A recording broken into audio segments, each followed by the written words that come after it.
여러분 이 영상에서 어떤 부분이 우리가 좀 많이 두드러지게 또 특징적으로 우리가 볼 수 있었습니까? 아마 여러 많은 부분들이 있겠지만요. 이 지금 유대인들의 어떤 의상이 가장 독특하게 좀 두드러지지 않습니까? 예수님이 계셨던 그 시대의 유대인들의 의상은 어떠했을까요? 예수님이 계셨던 시대에도 유대인들은요, 방금 보신 것처럼 율법에 따라서 그 옷의 네 귀에 술을 달고, 그리고 이마에 차는 성구함에 해당되는 경문을 이마에 달고 다녔습니다. 아까 영상에서 보신 것처럼 이마에 이렇게 달려 있는 거 보셨죠? 예수님 당시에 그 바리새인과 서기관들은요, 자신의 의를 드러내기 위해서 자신이 얼마나 하나님과 이 독특한 또 친밀한 관계를 맺고 있는지, 얼마나 경건한지를 드러내기 위해서 이 옷단에 술을 달고 또 방금 보신 것처럼 이렇게 그 성구함을 차고 다녔습니다. 그렇게 함으로써 자신이 하나님께 충성하고 또 계명을 얼마나 지키고 있는지를 보여주려고 했었죠. 그래서 그 마태복음 23장 5절 말씀에도 보면요, 이렇게 나와 있습니다. 그들은 남에게 잘 보이려고 모든 행동을 한다. 그들은 성구상자를 넓게 만들고 옷수를 길게 늘어뜨리며 경문띠를 넓게 하고 그리고 술을 길게 하여서 누가 보아도 이 사람이 정말 율법의 열심인 사람이구나라는 것을 나타내고자 했었죠. 그래서 예수님도 무엇이라고 말씀하십니까? 이런 사람들을 조심해라. 긴 옷을 입고 다니는 서기관들을 삼가라 라고도 말씀하셨었죠. 그런데 예수님은 어떤 옷을 입고 다니셨을까요? 예수님은 우리가 그 주일학교 때나 혹은 패션 오브 크라이스트라는 영화를 보면은 예수님이 보통 이렇게 흰색으로 통으로 된 그런 옷을 입고 뭐 붉은색 이런 띠를 다니고 띠를 두르고 다니시지 않습니까? 그런데 예수님도 유대인이셨기 때문에 사실은 그런 복장이 아니었다고 합니다. 특히 그 요한복음 4장에 보면요, 그 수가성 여인이 우물을 기르러 나왔다가 예수님을 바로 알아보지 않습니까? 그러면서 내가 어떻게 사마리아인인데 당신 같은 유대인과 말을 섞을 수 있겠습니까? 라고 퉁명스럽게 대화하는 장면을 볼 수가 있죠. 이 말씀 외에도 우리는 성경 속에서 예수님이 유대인의 복장을 하고 다니셨다는 것을 많이 볼 수가 있습니다. 오늘 말씀에서도 예수님이 유대인의 복장을 하셨음을 알 수 있는 대목이 나오는데요. 바로 혈루증 앓던 여인이 예수님의 옷자락을 만져서 나음을 받게 되는 바로 그 장면입니다. 오늘 말씀은 이 마가복음의 이 말씀은 지금 거라사 지방에서 예수님이 귀신 들린 사람을 고치시고 그리고 이제 배를 타고 갈릴리 호수 건너편으로 이제 넘어오셨습니다. 그 건너편에 도착하자마자 이 회당장 야이로라는 사람이 급하게 달려옵니다. 예수님, 지금 우리 딸이 죽어가고 있습니다. 제발 살려주십시오. 그래서 이 긴급한 상황 속에서 예수님은 야이로와 함께 그 집으로 가고 있었죠. 그런데 그 도중에 이 혈루증 걸린 여인을 만나게 된 것입니다. 아마 이 이야기를 여러분은 잘 알고 계실 겁니다. 혈루증 걸린 여인이 예수님의 옷자락을 만져서 나음을 얻었더라. 그런데 우리는요, 예수님의 옷자락을 만지니까 낫게 됐다라는 너무나 좀 심플하게 생각을 할 수도 있어요. 아, 그거야 간단하지. 예수님 옷자락만 만지면 되는 거 아닌가. 그런데 당시의 그 사고방식과 그 사회적인 그 분위기를 고려해 보면요, 이 여인이 예수님의 옷자락을 만지기까지는 엄청난 장애물들이 있었습니다. 첫 번째는요, 혈루증 걸린 환자는 부정하다고 보는 사람들의 시선이었죠. 함께 레위기 15장 25절 말씀을 우리 읽도록 하겠습니다. 네, 같이 읽겠습니다. 시작. 여자에게 생리기간이 아닌데도 여러 날 출혈이 있거나 생리기간을 지나도록 출혈이 있다면 유출이 있는 동안에 그녀는 부정하다. 그녀는 생리기간의 경우처럼 부정하다. 네, 이 율법에서 여인의 생리기간 동안 쏟아내는 피를 지금 부정한 것으로 말하고 있죠. 혈루증 걸린 여인과 같이 정상적인 생리기간이 아닌데도 계속적인 피의 유출이 있다면은 그 유출 기간 내내 부정하게 인식이 되었다는 것입니다.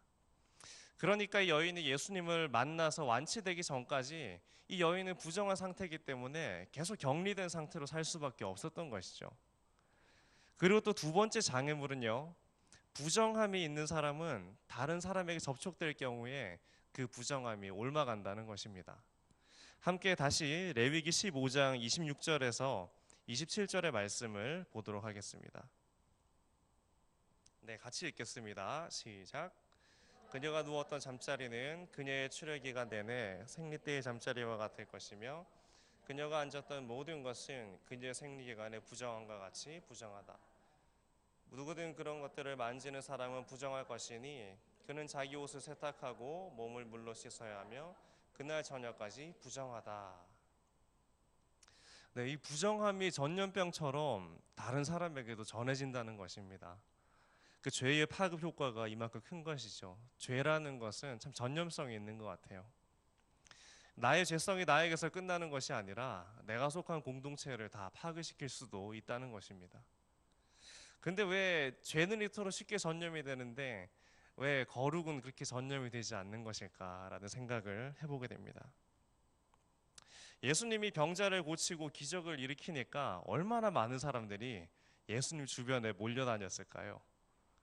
특별히 요한, 베드로, 야고보 이런 사람들, 수제자들을 중심으로 해서 예수님 주변에는 제자들이 있었을 것이고 또 제자들의 가족도 있었을 것이고 또 예수님이 병을 낫게 해서 나음을 받은 사람들도 예수님을 다 따라다녔겠죠. 그래서 예수님 한 명을 중심으로 해서 겹겹이 막 동심원을 그리듯이 수많은 사람들이 아마 예수님을 둘러싸고 다녔을 것입니다. 혹시 여러분 서태지와 아이들을 아십니까? 감사합니다. 제가 그 대학부 친구들한테 서태지와 아이들 얘기를 했더니 모르더라고요. 굉장히 이제 세대 차이를 느꼈었는데 제가 좀 많이 위로가 되는 것 같습니다. 저는 저기 경남 창원이 고향입니다. 그런데 그 시골에 서태지와 아이들이 방송국에 온 적이 있었어요. 제가 초등학교 6학년 때였는데 너무 막 친구들이랑 들뜬 마음에 야 우리 사인 받으러 가자 이러면서 이제 사인을 받으러 갔습니다. 아니 근데 웬걸 그 10m 앞에도 접근을 못하고 그 고등학생 누님들의 팔뚝이 얼마나 센지 초등학교 6학년인 저희 남자애들도 당해낼 수가 없었어요. 그래서 저만 멀리서 그냥 서태지와 아이들 그냥 손 흔드는 모습 잠깐 보고 이렇게 집으로 올 수밖에 없었는데 한번 생각을 해보세요, 여러분. 예수님 주변에 얼마나 많은 지금 팬들과 인파들이 몰려 있었겠습니까? 그래서 이런 장애물을 극복하고 예수님한테 가서 예수님을 만난다는 것은요 정말 어려운 일이었겠죠. 게다가 만약 옷자락을 만졌는데도 불구하고 낫지 못한다면 이 여인의 부정함이 그 주변에 있는 수많은 사람들을 다 부정하게 만드는 것인데 얼마나 무책임한 사람이 되는 것입니까? 그러나 이 여인은요 이러한 사회적인 편견을 다 뚫고 믿음으로 주님 앞에 나아갑니다. 그리고 예수님의 옷자락을 만지게 되죠. 그러자 신기하게도 여인의 병이 나음을 얻습니다. 그리고 자신의 병이 나은 것이 너무나 신기해서 놀라면서 무리 틈을 나오는 사이에 예수님이 여인을 돌아보면서 아까 말씀하신 것처럼 내 믿음이 너를 구했다라고 말씀하셨죠. 이 사회적인 편견을 넘어서 예수님은 간절히 자신을 붙들고자 하는 여인을 고쳐주셨죠. 이 사회적인 편견을 뛰어넘어서 믿음으로 주님 앞에 나아간 자가 고침을 받았다는 것입니다. 비록 내가 부정한 사람일지라도 비록 내가 죄인일지라도 나를 예수님은 분명히 받아주실 거야. 이런 나 같은 사람도 주님은 받아주실 거야. 저분이라면 내 병을 능히 고쳐주실 거야. 이 믿음이 있었기 때문에 이 여인은 사람들의 시선도 두려워하지 않고 예수님의 옷자락을 만질 수가 있었습니다. 내 믿음이 너를 구했다라는 이 말이 사실이라면요 우리는 문제 속에 함몰되어서 침륜에 빠지는 자가 되는 것이 아니라 우리를 누르고 있는 문제를 두고 예수님 앞에 나아가서 선포해야 됩니다. 예수님이 이 문제를 능히 해결할 수 있음을 믿음으로 선포해야 하는 것입니다. 혈루증과 같이 때로는 너무 수치스럽고 남들에게 참 알리고 싶지 않고 또 나도 어찌할 수 없는 이 육신의 연약함과 사회적인 편견과 시선들 때문에 그런 어떤 사회적인 압박이 우리를 향해 돌진해올 때도 우리는 예수님의 옷자락을 믿음으로 붙잡아야 하는 것입니다. 내 믿음이 너를 구했다. 내 믿음이 너를 구했다 따라 내 믿음이 너를 구했어라고 우리 주님의 이러한 선포가 우리 삶 가운데 충만하길 소원합니다. 이 혈루증 걸린 여인에 대한 이야기는요, 사실 예수님이 회당장 야이로에 죽어가는 그 딸을 살리러 가는 과정에서 벌어진 일이죠. 아무 관련이 없는 것 같아 보이지만 이게 우연의 일치인지 모르겠습니다만 이 혈루병 걸린 여인도 12해 동안 병을 앓고 있었고 그리고 회당장 야이로의 딸도 12살입니다. 이게 아무 관련이 없는 것만 같아 보이는데 왜 이 사건이 지금 복음서에 불쑥 이렇게 들어와 있는 것일까요? 아마 회당장 야이로 입장에서는요 1분 1초도 지체하고 싶지 않았을 것입니다. 예수님한테 차마 빨리 갑시다 예수님이라고 말할 수가 없어서 좀 빠른 걸음으로 예수님을 재촉하면서 막 걸어가고 있었겠죠. 거의 뛰다시피 예수님을 모시고 자신의 집으로 가는 상황인데 예수님은 그 과정에서도 이 혈루증 걸린 여인을 치유해 주고 계시는 것입니다. 자신의 딸이 죽어가고 있는데 얼마나 답답했을까요? 이 답답한 상황 속에서 다른 여인을 바라보시면서 내 딸아 내 믿음이 너를 구원했다라고 말씀하시는데 얼마나 이 야이로의 마음이 또 답답했을까요? 또 요즘 그 중고등학생들이 이런 표현을 쓰더라고요. 그 심장이 쫄깃해진다라는 표현을 얼마나 심장이 쫄깃했을까요? 그러나 우리 주님의 타이밍은 언제나 정확합니다. 그리고 주님이 하신 일은 다 이유가 있습니다. 이 혈루증 걸린 여인이 예수님의 옷자락을 만졌다라고 성경에 번역되어 있지만 사실 이 옷자락은요 유대인들의 옷에 붙어 있었던 술을 의미합니다. 이 겉옷에 달린 옷단술은 그 사람이 하나님과 맺고 있는 영적인 그런 관계성을 의미하는 것이죠. 그래서 오늘날 우리가 사단 마귀 앞에서 십자가를 막 드러내고 그렇게 사단 마귀를 쫓아내는 것처럼 이런 영적인 상징물이 바로 이 옷단에 있었던 술이라고 할 수 있습니다. 그러니 여인 입장에서는 예수님이 당시에 한참 막 뜨고 있었던 그런 랍비 같은 사람이니까 이 랍비 옷단에 달린 술을 만지면 내가 나음을 얻겠구나라고 생각했던 것이죠. 그래서 저기 예수님한테 가서 저 옷술만 내가 만지고 나음을 받고 집에 가야겠다라고 생각했을 것입니다. 그래서 옷술을 만졌는데 어떻게 됩니까? 예수님이 바로 눈치를 채시죠. 능력이 나간 걸 아시고 뒤돌아보면서 누가 만졌는지 물어보십니다. 그 조용히 군중들의 틈을 빠져나가려던 이 여인의 발걸음이 멈추게 되고 이제 모든 사람들이 예수님이 어떤 사람을 범인으로 지목할지 예수님의 그 입술에 모든 눈이 다 초점이 주목되었을 것입니다. 그리고 예수님이 혼을 내실지 부정한 자라고 정죄를 하실지 이제 모든 사람들이 다 귀 기울여 듣고 있는 그런 상황이 되었어요. 그런데 놀랍게도 예수님이 이렇게 말씀하십니다. 딸아, 내 믿음이 너를 구원했다. 이제 안심하고 가거라. 그리고 병에서 해방돼 건강하여라. 이제 안심하고 가거라라는 말은 하나님과의 본래적인 그 관계, 태초에 아담과 그 하나님이 맺었던 그 완전한 평화, 그 샬롬의 상태를 의미합니다.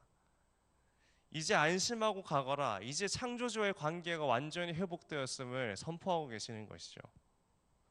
그런데 우리는요, 예수님이 하시는 이 말씀을 또 주의 깊게 봐야 됩니다. 예수님이 여인을 향해서 어떤 호칭으로 지금 부르고 있습니까? 네, 딸아. 딸아라고 딸이라고 부르고 있어요. 저는 이 표현을 보면서 예수님이 결혼도 안 하셨는데 딸이 있었을까? 왜 딸이라고 부르셨을까? 성경 번역하시는 분들이 감동을 받아서 이렇게 딸아 이렇게 이런 표현을 쓴 걸까? 아니면 예수님이 십자가에서 돌아가시기 전에 마리아를 보면서 여자여라고 말씀하신 것처럼 그런 뉘앙스로 하신 말씀일까라고 생각을 했었는데 이 딸아라고 번역된 것이 사실 정확합니다. 딸아. 예수님은요 그 아버지가 딸을 바라보면서 그 사랑스러운 눈빛으로 말씀하시는 것처럼 딸아라고 지금 부르고 계신 것이죠. 유대인들의 옷에 달린 술은 사실 아무나 함부로 만질 수 있는 게 아니었습니다.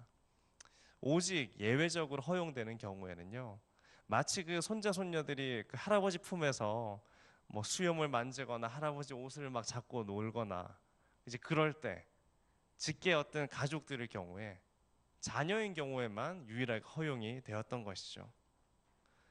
그래서 예수님이 누가 내 옷에 달린 술을 만졌느냐라고 말씀하시는 그 순간에 아마 사람들은 두리번거리면서 범인을 찾았을 것입니다.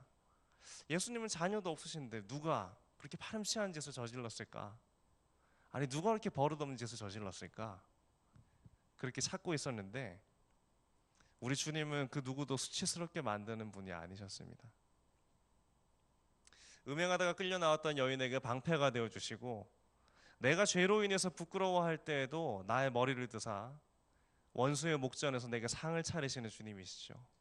내 머리에 기름을 부으시고 우리 주님은 십자가에서 자신이 벌거벗으심으로써 우리의 수치를 다 가리신 분이십니다. 자신의 죽음으로 우리에게 생명을 주셨고 그가 채찍에 맞음으로 우리가 나음을 얻었던 것이죠. 범인을 색출하듯이 이 날카로운 눈으로 둘러보던 이 유대인들의 이 눈빛 앞에서 예수님은요 혈루병 걸린 이 여인이 내 딸이라고 지금 선포하고 계시는 것입니다. 아무리 내가 수치스러운 죄가 있고 내 과거가 별로 밝히고 싶지 않고 남들 앞에서만 위축되는 나의 상황일지라도 그 누가 뭐래도 예수님은요 우리를 향해서 너는 내 딸이야 라고 말씀하고 계시는 것입니다. 그리고 모든 사람들 앞에서 내 딸이다라고 선포하고 계시는 것이죠. 그런데 이 혈루병 걸린 여인보다 더 중요한 문제에 있었던 사람이 또 있습니다. 누굽니까? 회당장 야이로의 딸이죠. 어떻게 됐을까요? 사실은 이 혈루병 걸린 여인이 나오기 전에 이 회당장 야이로가 자신의 딸을 살려달라고 애원해서 그 딸을 만나러 가는 도중에 벌어진 사건입니다. 이 회당장 야이로는요 자신의 딸이 죽어가는 상황에서 얼마나 답답했을까요? 좀 미안한 얘기지만 아니 왜 예수님이 그냥 지나쳐도 될 것만 같은 사람을 저렇게 붙잡고 오래 얘기를 하실까? 내 딸은 지금 생사가 지금 걸린 이 기로에 서 있는 사람인데 내 딸의 병이나 빨리 고쳐주시지라고 생각하지 않았을까요? 그런데 예수님은요 혈루병 걸린 여인과 대화까지 나눌 정도로 굉장히 지금 여유 있어 보입니다. 솔직히 야이로의 마음은 혈루병 걸린 여인이 낫는 것보다 빨리 자신의 딸을 구해주길 바랬었겠죠.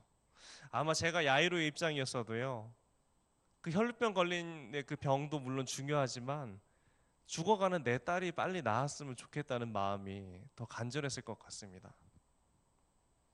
그러나 이런 야이로의 불안한 마음과 기대를 완전히 산산조각 내는 말이 들려옵니다.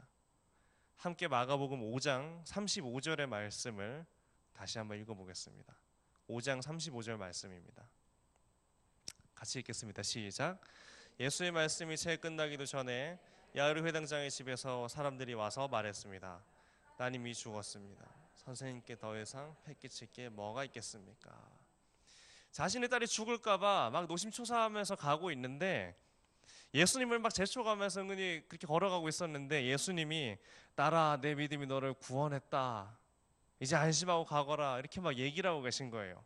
그런데 이 말이 채 끝나기도 전에 35절 말씀에 예수의 이 말씀이 채 끝나기도 전에 야이로 회당장 집에서 사람들이 찾아와서 무엇이라고 말합니까? 따님이 죽었습니다. 따님이 죽었습니다. 그 예수님이 때로는요 참 너무 대책이 없고 너무 그 중요한 일의 우선순위를 잘 모르시는 것 같을 때가 좀 있습니다. 우리가 신앙생활을 하면서 또 삶을 살면서 이런 문제가 얼마나 많습니까? 하나님 제가 지금 이렇게 중요한 일을 당하고 있는데 도대체 어디 계십니까? 뭐 하고 계십니까? 예수님이 가끔 뭐 하고 계신지 도무지 이해가 안 될 때가 참 많습니다. 이렇게 위급한 상황에서 당신은 어디 계십니까? 지금 무엇을 하고 계십니까? 지금 당장 이 문제가 해결이 돼야 되는데 주님 너무 답답합니다. 지금 뭐 하고 계시는 겁니까? 지금 이 순간 이 자리에서 내가 간절히 필요한 게 지금 채워져야 되는데 하나님이 아무 일도 안 하고 계신 것만 같아요. 그리고 내 일이 하나님 앞에 잊혀진 것만 같아 보일 때가 있습니다. 야이로 회당장 집에 찾아온 사람들의 이 말, 선생님께 더 이상 패기칠 게 뭐가 있겠습니까? 이 냉소적인 반응, 이 냉소적인 신앙의 모습이 어쩌면 우리의 신앙의 현 주소가 아닐까요? 예수님 기도하면 뭐합니까? 예수님 제가 힘들 때 어떤 실제적인 도움을 주실 수 있습니까? 예수님 괜찮습니다. 제가 예수님께 패기칠 게 뭐가 있겠습니까? 오시려면 진작 오셨어야죠. 그러나 하나님께는요 결코 지각이나 실수가 없으십니다. 그분의 때는 정확하고 그분의 방법은 완전하기 때문입니다. 그래서 우리는 조급한 상황이 다가올지라도 하나님의 마음을 먼저 생각해야 됩니다. 그분이 내 생각과 내 상황을 알고 계세요. 그렇다면은 이제 하나님은 어떤 마음으로 일하실까? 어떤 생각이 있으실까? 우리는 그것을 기대해야 되는 것입니다. 야이로에게 그의 딸이 자신의 목숨만큼 귀했던 것처럼 예수님께는 이 혈루병 걸린 여인이 아주 귀했던 것이죠. 조급한 마음으로 야이로가 그의 집에 예수님을 모시고 도착했을 때 이미 딸은 죽어 있었습니다. 그러나 아까 제가 말씀드렸죠. 그분의 때는 정확하고 그분의 방법은 완전합니다. 상황이 어찌되었든 중요한 건요. 예수님이 그 현장에 도착하셨다는 거예요. 예수님은 내가 다 끝났다라고 생각할 때에도 그 문제를 향해서 계속 걸어오고 계시는 것입니다. 그분이 내 인생의 문제를 향해 걸어오고 계시고 내가 다 끝났다라고 냉소적인 반응을 보일 때에도 주님은 그것과 상관없이 계속 우리 삶의 문제를 향해 걸어오고 계시는 것입니다. 예수님이 야이로의 딸에게 말씀하시죠. 달리다굼 소녀야 내가 내게 말한다 일어나거라. 그러자 소녀는 눈을 뜨고 살아나게 됩니다. 우리 인생에 내가 남보다 좀 늦은 것 같고 내가 남보다 좀 억울한 상황과 처지에 있는 것 같아도 나의 어려움을 하나님이 몰라주시는 것 같아도 그런 상황에도 하나님은 반드시 우리 인생에 찾아오신다는 것입니다. 그리고 이렇게 말씀하십니다. 내가 내게 말한다. 일어나거라. 너를 낙심케 만드는 게 무엇이냐? 일어나거라. 너를 짓누르고 있고 손가락질하는 그 사회적인 시선과 사람들의 말이 어디 있느냐? 그게 무엇이냐? 너는 일어나거라. 내 영혼아 네가 어찌하여 낙심하여 있는가? 너는 일어나 주님을 바랄지어다. 예수님에게 혈루증 걸린 여인이 중요했던 것처럼 예수님에게 야이로의 딸도 중요했습니다. 그 말은요. 예수님에게 우리의 존재도 매우 중요한 존재라는 것입니다. 그분의 눈에 하찮은 사람은 아무도 없어요. 하나님에게 우리는 그런 존재입니다. 마치 잃어버린 양을 찾아서 목자가 매우 기뻐하는 것처럼 잃어버린 그 드라크마를 찾기 위해서 온 집안을 샅샅이 다 뒤지는 것처럼 그리고 잃어버렸던 그 아들이 돼지우리에서 그렇게 뒹굴다가 결국 집에 와서 아버지를 만났을 때 그 아버지는 자신의 눈물로 그 아들의 모든 더러운 옷을 다 씻어내시죠. 그런 것처럼 하나님께서도 어떠한 상황 속에서도 우리를 사랑의 음성으로 부르고 계신다는 것입니다. 그리고 예수님의 옷깃을 만지는 단 그 1초의 만남이 이 여인의 일생을 바꾼 것이죠. 여러분 오늘 저는 여러분이 이 자리에서 지금 이 순간에 지금 우리 곁에 와 계신 그 예수님을 만나길 원합니다. 지금 여러분 곁에 계시는 그 주님의 옷자락을 만지기 원합니다. 오늘 함께 이 시간 찬양하고 또 기도하며 주님 앞에 나아갔으면 좋겠습니다. 주의 옷자락 만지며라는 찬양인데요. 우리 함께 한 마음으로 또 찬양하고 또 기도하며 나아갔으면 좋겠습니다.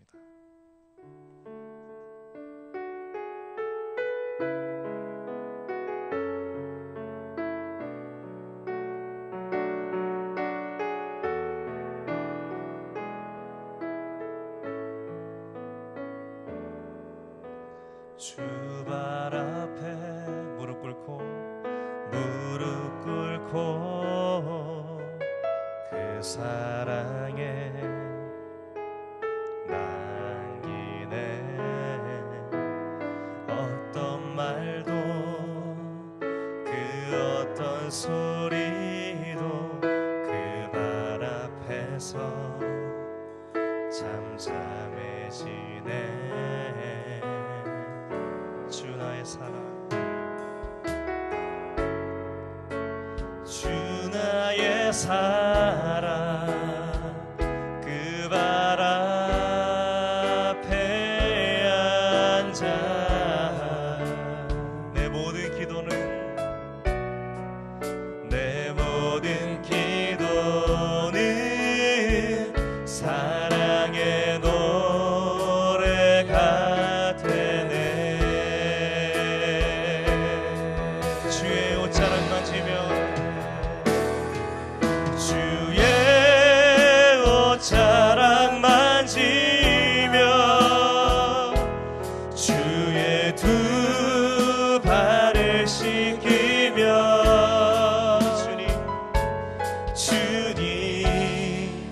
그 발에 입 맞추며 나의 왕관을 놓으리.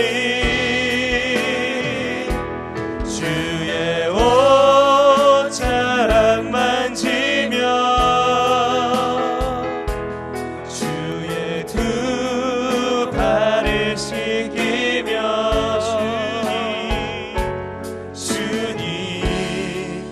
그 발에 입 맞추며 나의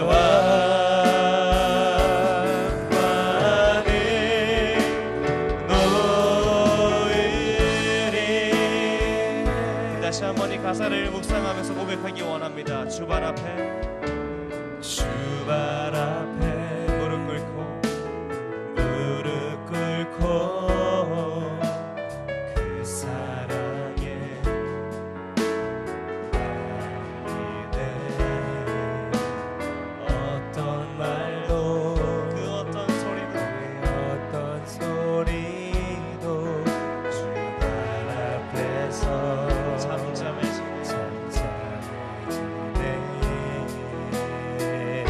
주 나의 사랑, 주 나의 사랑, 그 발 앞에 앉아 내 모든 기도는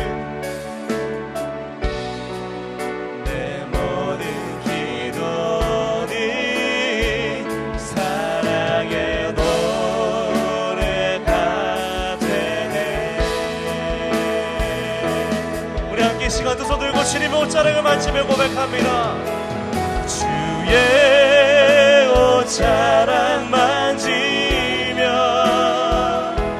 주의 두 발을 씻기며 주님 그 발에 입 맞추며 나의 왕관을 놓으리. 주의 옷자락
그 예수님의 눈에 우리 눈빛을 마주치며 나아갔으면 좋겠습니다. 우리로 하여금 내 딸아라고 부르시는, 우리를 자녀라고 부르시는 그 주님 앞에, 그 아버지 앞에 우리 이 시간 담대히 주님의 그 두 눈에 우리 눈을 마주치며 나아가기 원합니다. 이 시간 주님, 그 어떤 상황 속에서도 믿음으로 주님의 옷자락을 만지게 하여 주시옵소서. 그 어떤 상황에서도 내가 주님을 바라보게 하여 주시옵소서. 우리 함께 시간 주여 한번 크게 부르시고 기도하며 나아가도록 하시겠습니다.